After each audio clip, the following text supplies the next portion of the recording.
Congratulations on the win. How does it feel to get back in the win column with such a great finish? Thank you. It feels great. I'm a true believer, and you're only as good as your last fight. And I'm very pleased with my performance to have that as my last performance. To also make a statement, I'd like to have the opportunity to get another crack at top 10 level fighters. So I hope with that performance I'm able to prove that I belong in the top 10 eventually. And Chance, he took a lot of punishment from you, especially in the first round, and kind of going into the third. Did you feel him deteriorating during the rounds? I did. I don't know about deteriorating, but what I was feeling was more of just my range, my ability to use my speed and just popping a lot of the jabs. And I think once I found my range, it was only a matter of time where he was just going to, eventually succumb to my power. I felt my punches landing more flush, more clean, and I felt him slowing down a little bit. But hats off to him, man. He's a very tough opponent. He took a lot of punches, and I try to not put so much weight on the finish. If the finish happens, then great. But I was just ready to just continue to throw, as much brutality and power and punishment into each punch as I could until it did the job. How's it at the first sec? We see it's wrapped up right now. How much of a factor was it through the fight for you? We trained for this, man. In my camp and with my team. We understand that in martial arts you have 4 limbs for a reason, So I felt it after the first round. I threw a kick and felt it almost right away, but it didn't really slow me down. I figured just throw more hands.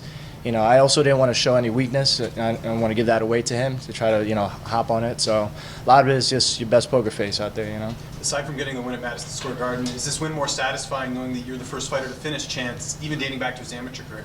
Yeah, absolutely. You always want to, I think it's about statements. And, if the best statement you can make is to be able to be the first to do something to someone that's not been done before.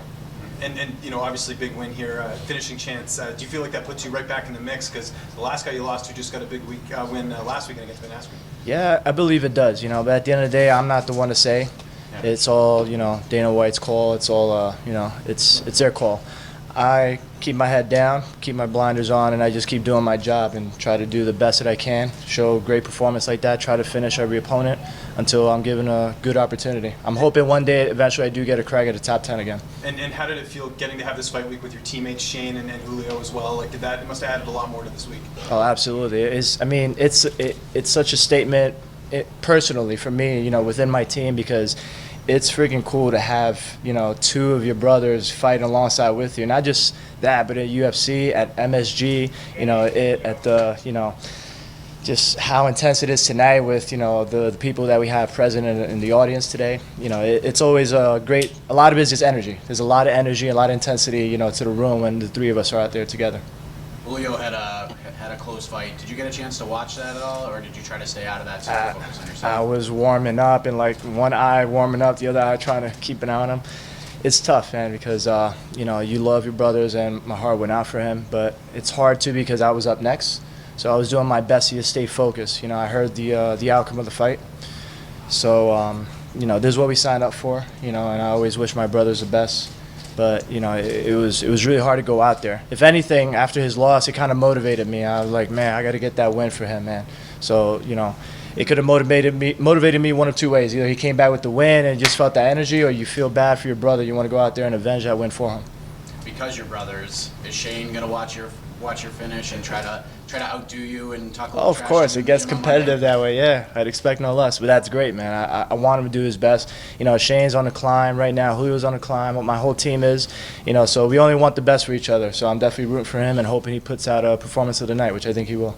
Lyman, you mentioned confidence after the fight. How'd you sense your confidence growing in this particular fight as you were landing shots? I felt it even before the fight, to be honest. A lot of it is, I think one of the things I have a hard time with is just the right mindset going into fights. My tools, my skill set, my abilities are always there, but sometimes if I don't have my head right for that night, then it shows. I feel like I've lost in the past to people I should have beaten, but now it's a matter of just tightening that up and truly believing in yourself. I give a lot of credit to my coaches because they really root behind me and they push me to believe in myself, and there's nobody more dangerous than somebody who truly believes that they're unstoppable. you know. And I think having a good headspace going into a fight and having a great deal of confidence going into a fight is your best asset, as good as your hands going into a fight. Who are some of the losses you think you should have won?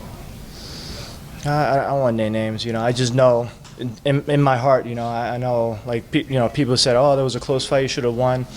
You know, I don't believe that. I think, you know, if they won, they won. But I felt like, you know, there were fights that I could have either finished or I should have won. You know, not based on the judges. I mean, fights that I should have won myself, you know. But we're now, you know, that's behind me. That's part of my journey, my process to now build that level of confidence to go out there and just be the best version of myself. And What about that rematch against Ben Askren? That was a close fight in Bellator. yes, there you go. That's one of the fights we're talking about.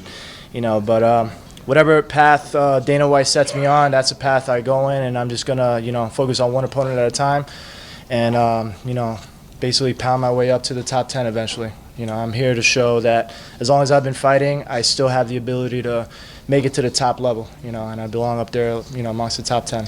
What's ahead for you? Sorry? What's ahead for you?